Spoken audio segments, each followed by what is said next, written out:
We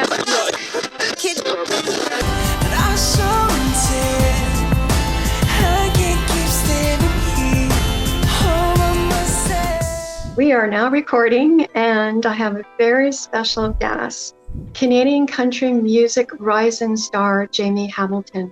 She's here today to talk about her passion for music, country music, being a 3-time cancer survivor, and also talk about her new single, Stompin Ground. Welcome to the show, Jaimey. Thanks so much for having me, Christine. I am delighted to have you, and I would like to know, when did you, well, congratulations on your new single, by the way. Thank you. And is it about your background, like at your cabin? Is that correct? Yeah, totally. So I actually wrote this tune back in 2017, and it's kind of one of those songs where I had in my back pocket, you know, I wanted it just kind of kept it. I wanted to release it at a time that felt right, and this year just kind of felt like the year to do that. For as long as I can remember, my family and I, we've spent time up at our lake cabin. So we have a cabin just on Cowichan Lake, which is in BC, and I just have the best memories there growing up, so I wanted to write a song about that. Well, the video looks so much fun with family, friends, and having fun on the water, and it's just like, I just love the name, Stompin Ground. You know, it's like I can think of it going back to your childhood, right? Yeah, right? Yeah, I kind of wanted to bring that sense of nostalgia, and as well as bring that visual to a music video, because it is quite a visual song that I'm, describing a place. So when I shot the video, I actually shot it at our cabin. So it's totally legit, I guess. Oh, it's wonderful. And what's the feedback been like so far? It's been great. I have a lot of really lovely friends and family around me who, they like to go up to spend their summers up at the lake too. So I feel like I have a lot of people that kind of like that lake time lifestyle, and people even just that like to listen and watch the video. So it's been awesome. No, because you also have, and I listened to Save a Bar Stool for Me. Yeah. I love it. Thank you. And Parachute, but where do you get your inspiration to write? So it kind of comes from everywhere, really. For a while, music really is that outlet for me. So for Save a Bar Stool for Me, at that time, my grandpa had passed, and he had passed from cancer. So when he was sick, and there was a lot of people coming to visit, and that was when a lot of my family and I, we were, spending time with him. And there was a saying that a lot of people said, they would say, "Save a bar stool for me," because he's that kind of older generation, likes his whiskey and all of that. So I wanted to write a song that kind of was a tribute to him. And he just, he was quite a cool man, and a lot of people looked up to him. So I really wanted to write a song about that, because I know a lot of people, loss is a part of life, unfortunately. So I wrote that with my friends Rich Cloak and Josh David, and they were such great songwriters. And they totally, when we went into that virtual room, because we did a Zoom songwrite, they totally they understood what I was trying to say, and they were amazing, and they really made the song what it is today. Well, it takes a team, right? And it's wonderful. I was gonna ask you, why country music? So I feel like when I was younger, I always gravitated towards it, because if we stem, back to early days when I started playing guitar, I was 9 years old. And around that time, you can probably guess what artist was flourishing in country music. It was Taylor Swift. So I think at that time, it was really cool to just see an artist that not only was a huge country artist at the time, but also wrote all of her songs. And I think that was just so cool to see. But not only she was writing her own songs, but she was a female doing that. And I think that was so cool. Of course, getting into her music, I also started diving into other artists. I really liked, of course, Carrie Underwood. I love Miranda Lambert. More recently, I love artists like Casey Musgraves, Maya Morris, Hayley Whitters, all those. And they each tell a story in so many of their songs, and their songwriting is just, you just kind of, I don't know, dive into it. And I just love the storytelling of country music.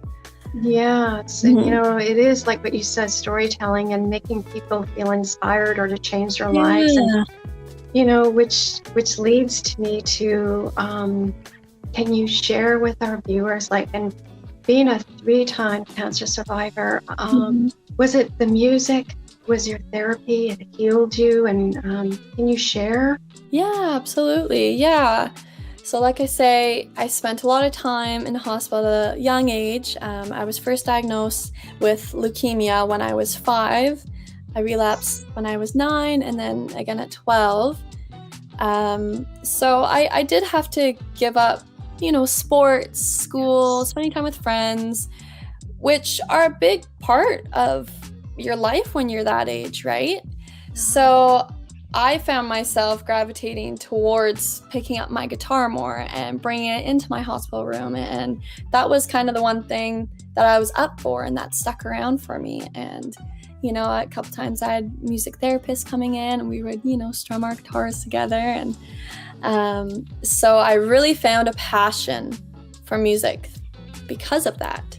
And I think, slowly songwriting started coming into that. And that's how I got some of my feelings out and all that. So, yeah. Yeah. It's like, the guitar's there and you learned to play at 9 years old, and then it became taking voice lessons, and and your voice is beautiful to survive. Thank you. And so you found each other, it's like the guitar's there and it's coming to you and you're coming to it. And it's just like, it's a beautiful, beautiful way of saying, if I may, and it inspires others to follow. And,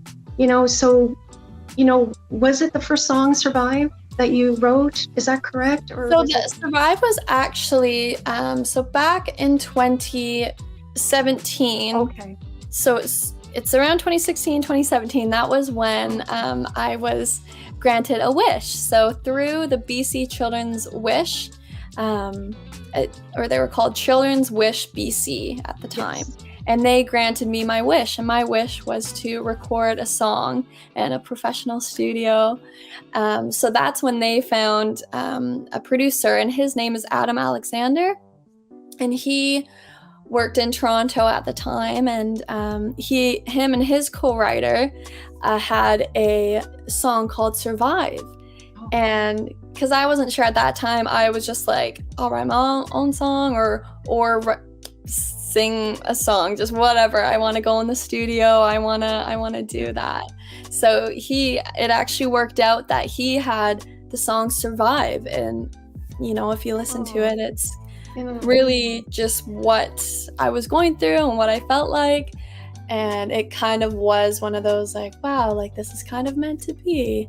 And so that was the first song that I put out, was Survive, and that was in 2017.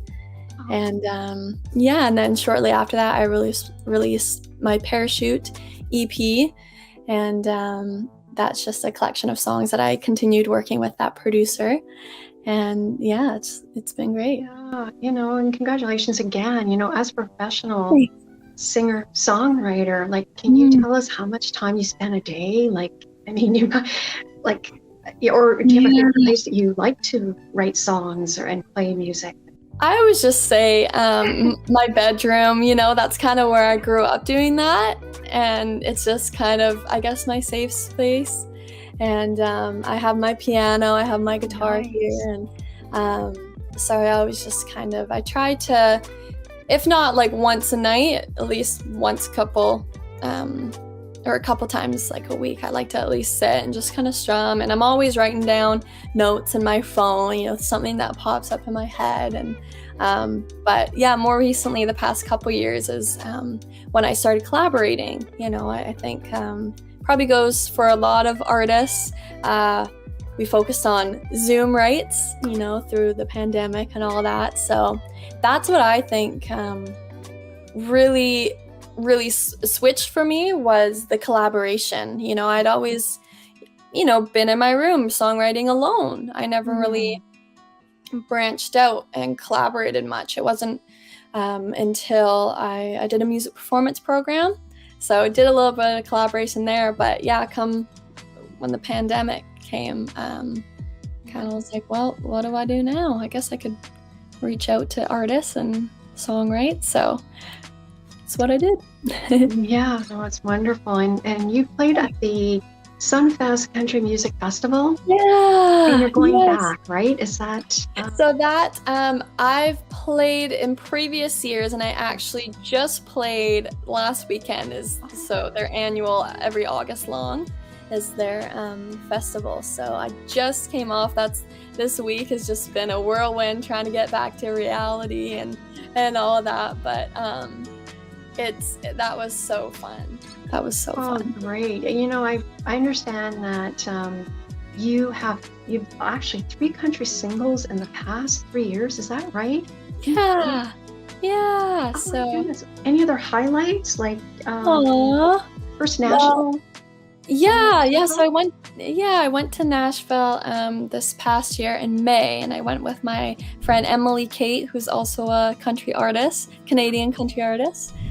And so we went down there, and that was so fun. And it's just been, I feel like this year has been a very music focused year, and that's kind of what I want to get to. I still work a part-time job, but I would love to do this full time. I just live and breathe music. I want to songwrite, I want to perform. So I feel like this year has I've totally just been focused on anything music, anything that's gonna kind of help, or meeting people. Will. Yeah. You will full time. Yeah, thanks. You will full time. And everything you're doing is just like, it's all coming to you, right? Because of all your hard work. And who are your biggest supporters? Oh, my parents, for sure. Yeah. My mom, I always say she's my momager. My dad is a huge supporter. And even I have 2 siblings. I have a sister and a brother, and they're right there with me. So. Oh, that's great. And Jaimey, what is next for you?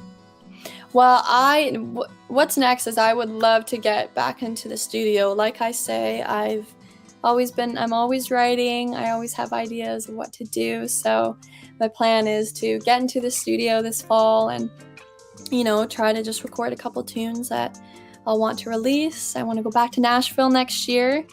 There's that NSAI Songwriter Festival, so I really want to go check that out. And just lots more performances.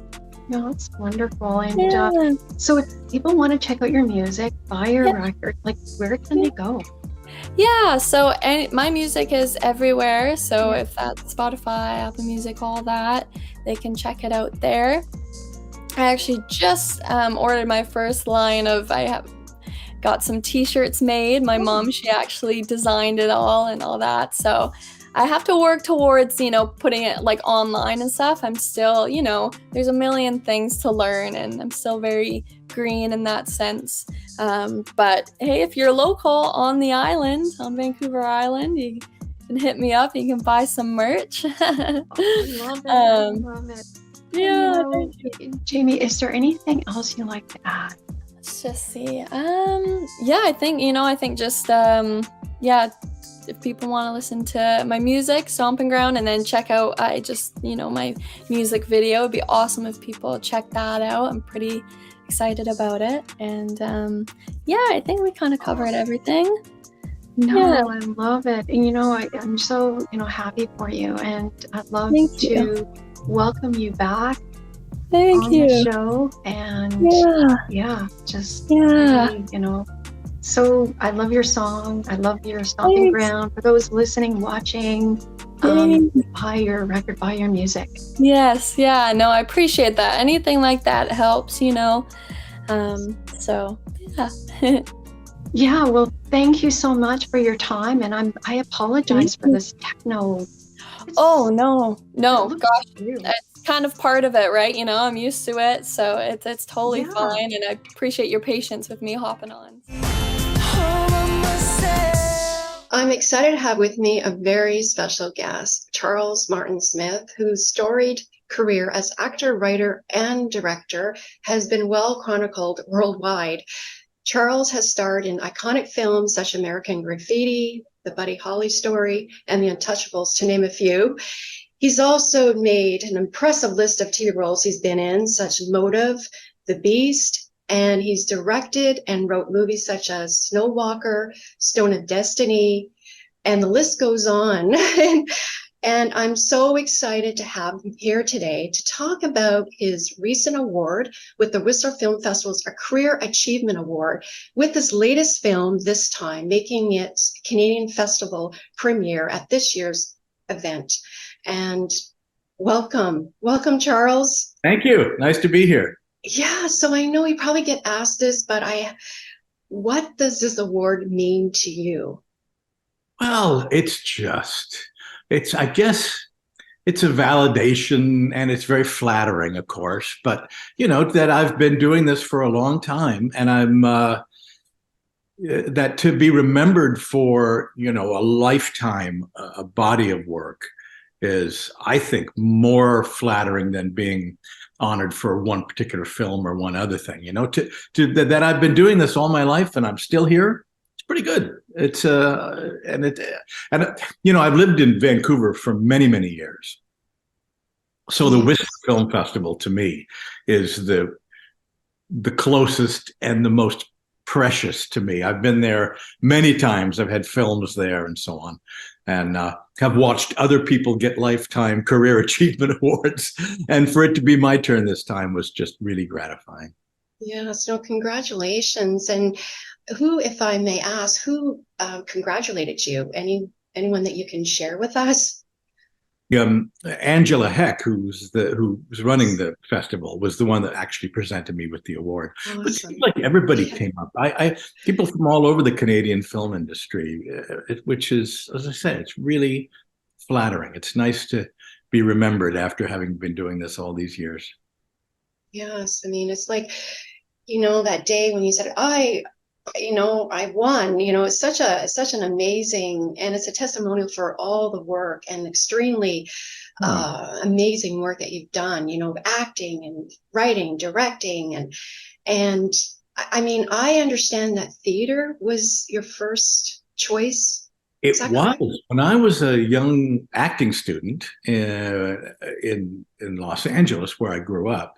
I grew up in LA because my father was in the film business. He was an animator. And so he was working at the studios and I was around. And I always wanted to be like my father, but unfortunately, I can't draw. I can hardly draw a stick figure. Why I did not inherit that talent of his, I don't know. But I just got very interested in acting, and I particularly loved the theater. And I thought that I would probably end up having a life either working in the theater or maybe teaching theater at the university level.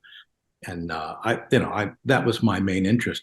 But being around Los Angeles, where the film industry is so prevalent, I actually had an agent come and see me in a play that I was doing and asked to represent me. And I said, sure. And I went on a few interviews and I started getting work in film and television. And then I started studying it more.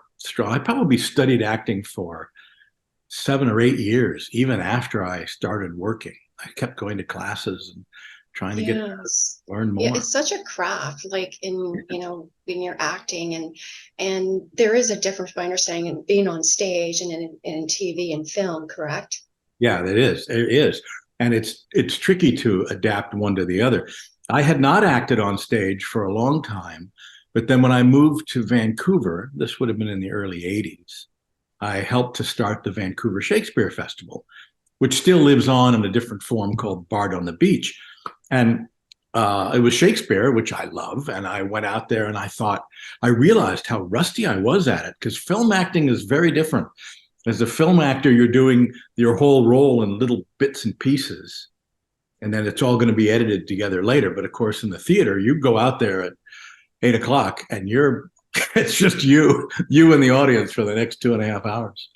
Right. And every audience is different, right? Yeah. It's yeah, so it's like it's really amazing. And I think it's a really if I'm like a transferable skill, you know, from theater to film to TV. But I understand that in the film Never Cry Wolf, which was, I believe, 1983. Now, was this when you fell in love with to stay in BC? Yeah, exactly. I Yeah. was, we actually started filming in 1980. I know the movie says 83 on it because that's when it was released and when it was finished, but we began filming in 1980, and it was the first time I'd ever been to BC. And I came through Vancouver, and I remember I was staying at a hotel in the West End, and I was looking out at English Bay and Stanley Park and all the buildings. I thought, this is fantastic. I would love to live here. And it came to pass, of course, that I did exactly that. But British Columbia is just so spectacularly beautiful. And we filmed Never Cry Wolf in northern BC, all the way up into the Yukon, as far north as Dawson City. And we filmed on and off for almost 2 years. It was an Wow. enormous amount of filming that just sort of went on and on. The director, Carol Ballard, who is a genius, is primarily a documentary filmmaker. So it was almost like I was the subject of a documentary, me and the two Inuit actors that we had and all the wolves. Yes. I mean, what an experience. So that's, you know, it is cold, but it's also, was there something else that you really liked about BC? There were two things. I mean, I was so impressed by nature. And even in Vancouver, you're in the middle of nature. You're aware of it. You've got the mountains, and the ocean is right there, and all the parks and forests. It's really an unusual and unique city to have all of that, plus all the great things of a really good city. Great restaurants and theaters, and then the other thing was the people. I made such good friends there, and I was just impressed by the kindness and the warmth of the people.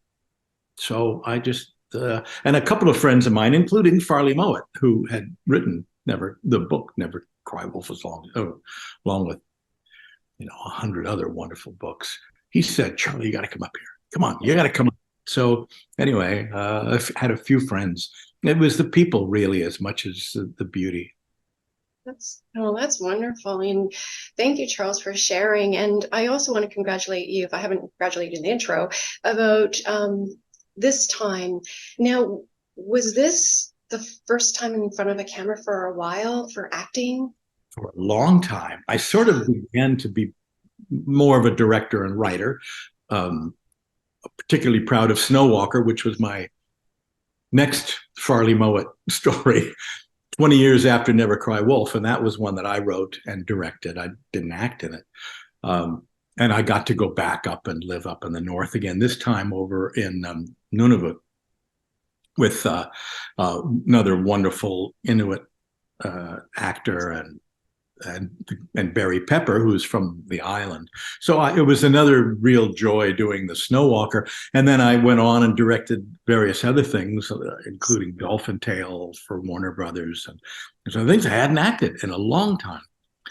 Well, when COVID hit and the industry shut down during the pandemic, I decided just to take a break myself because,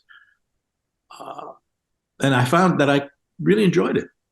Mm-hmm. I liked taking a break. I liked getting up in the morning and not thinking, oh, I've got 4 meetings today and I've got to finish this draft. I've got to finish. I said, whoa, this is really nice. I could get used to a kind of semi-retirement. So in a way, that's kind of what I've done. But my friend Rob Vaughn, who I've known as a producer for 25 years, and he and I have had a number of projects together. He was working on something, and he asked me to come along, help him produce it, help him develop the script, and also to play one of the 2 leading roles. I thought, well, that's easier than directing, because I don't have to worry about absolutely everything that goes on. And I looked forward to acting again, but it was a challenge. I had not played a major role in a film for at least 15 or 20 years.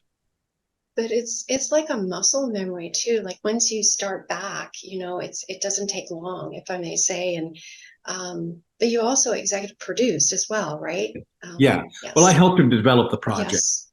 Came on as executive producer, and then we worked on the script and casting and everything. I was involved from a producer point of view, but on set, Rob was a very good director and very good with actors. And although I was a little insecure after not having acted in a long time, he was very strong in his guidance and taking me through it.